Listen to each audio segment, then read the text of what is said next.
लखनऊ में राष्ट्रीय एकता दिवस के अवसर पर उत्तर प्रदेश के मुख्यमंत्री योगी आदित्यनाथ ने कहा कि प्रधानमंत्री नरेंद्र मोदी ने 2024 से ही भारत माता के सपूतों को सम्मान देने का जो अभियान शुरू किया, उसके तहत आज पूरे देश में 31 अक्टूबर को 600 से अधिक स्थानों पर रन फॉर यूनिटी का आयोजन किया जा रहा है।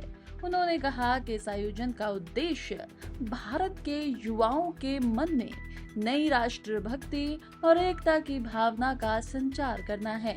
मुख्यमंत्री ने कहा कि यह आयोजन न केवल सरदार पटेल के योगदान को याद करने का माध्यम है, बल्कि राष्ट्रीय एकता के संदेश को भी सशक्त करता है। प्रधानमंत्री मोदी जी ने 2014 में देश की बागडोर संभालने के बाद से लेकर के लगातार भारत माता के ऐसे सपूतों को सम्मान देने के लिए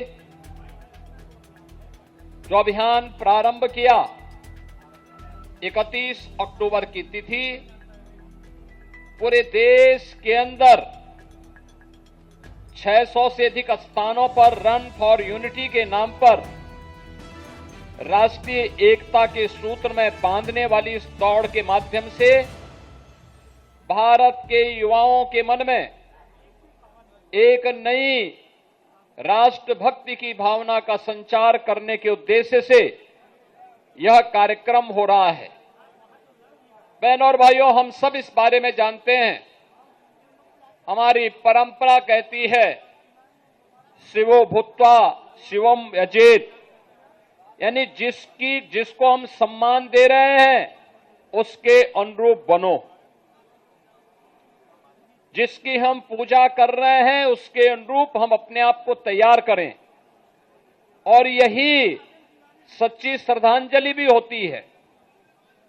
हम बोले कुछ और करे कुछ प्रभावशाली नहीं हो पाएगा, लेकिन प्रधानमंत्री मोदी जी के नेतृत्व में न केवल लौह पुरुष सरदार वल्लभ भाई पटेल की स्मृति को उनकी जन्मभूमि केवड़िया में सरदार सरोवर के तट पर दुनिया की सबसे बड़ी प्रतिमा के माध्यम से लौह पुरुष के योगदान को जीवंत बनाए रखने के लिए कार्यक्रम आज वह एक राष्ट्रीय प्रेरणा स्थली के रूप में पूरे देशवासियों को एक नई प्रेरणा प्रदान कर रही है।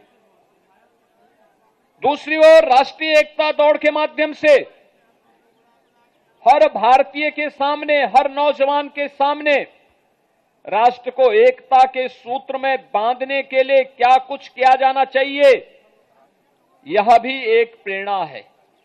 और इस देश से अनेक कार्यक्रम देश के अंदर प्रारंभ हुए हैं। ये सब जानते हैं, लौह पुरुष सरदार वल्लभ भाई पटेल एक महान स्वतंत्रता संग्राम सेनानी थे। सामान्य किसान परिवार में उनका जन्म हुआ था। देश की आजादी के आंदोलन में बढ़ चढ़ करके उन्होंने नेतृत्व प्रदान किया था।